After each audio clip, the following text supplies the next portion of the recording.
Good evening, Manish here. Welcome to Tax 10. We will see here 10 tax and financial information of the day back to back. So let's start. CBIC issued manner of processing and sanction of IGST refund withheld in terms of section 96(4)(c) transmitted to the jurisdictional GST authority, जिसका IGST withheld हुआ है और जो jurisdictional GST authorities है उनके पास transfer कर दिया है, तो उसका GST रिफ़ंड कैसे लेना है IGST का, उसके लिए CBIC ने मैनर ऑफ प्रोसेसिंग इशू किया है, इंस्ट्रक्शन इशू किए हैं, इंस्ट्रक्शन नंबर 4/2022 जो कि 28 नवंबर को आए हैं. Online gaming tax and GST appellate tribunal to stop top GST council agenda on December 17 दिसंबर को जो GST काउंसिल है वो मीटिंग करेंगे वाया वीडियो कॉन्फ्रेंसिंग, जिसमें उनका एजेंडा रहेगा ऑनलाइन गेमिंग टैक्स और जो GST एपलेट ट्रिब्यूनल है उसके लिए वो डिस्कस करेंगे 17 दिसंबर को. CBIC amend instruction regarding extension of requirement of health certificate accompanied with import of food consignment. Food consignment के लिए जो हेल्थ सर्टिफिकेट की रिक्वायरमेंट होती थी उसके लिए CBIC ने इंस्ट्रक्शन इशू किए हैं, इंस्ट्रक्शन नंबर 32, और ये इंस्ट्रक्शन 28 नवंबर को इशू हुए. CBIC instruction Swift enhancement include the integration of ICEGATE with animal quarantine and certificate service import clearance system with effect from 1 दिसंबर. जो animal quarantine and certificate service होता है वो आइसगेट के साथ इंटीग्रेट होने वाला है विथ इफेक्ट फ्रॉम 1 दिसंबर 2022, और इसके लिए CBIC ने इंस्ट्रक्शन इशू किया है, इंस्ट्रक्शन नंबर 24, और ये भी इंस्ट्रक्शन 28 नवंबर को आया है. ये सारे इंस्ट्रक्शंस आप हमारे वेबसाइट से एक्सेस कर सकते हैं.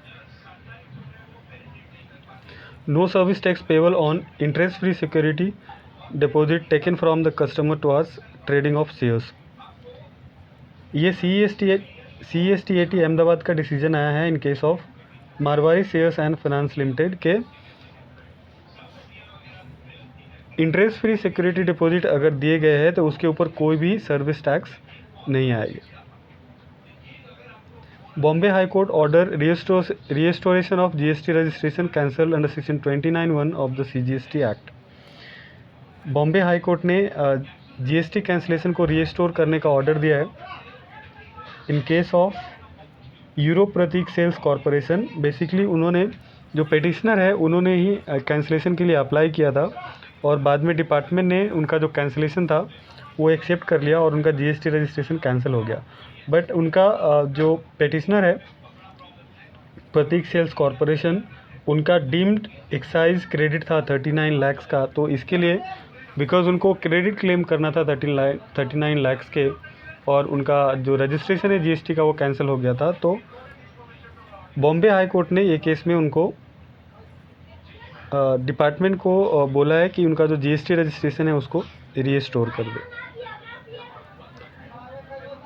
DGFT organic non basmati rice export including the organic non basmati broken rice will be govern by the provision of NM 3 2015-20, जो एक नोटिफिकेशन था 3 नंबर नोटिफिकेशन 1520 जो 2017 में आए थे, जिसके थ्रू जो बासमती राइस है या फिर जो नॉन बासमती राइस है वो प्रोहिबिटेड कैटेगरी में थे एक्सपोर्ट के लिए, उसको अभी गवर्नमेंट ने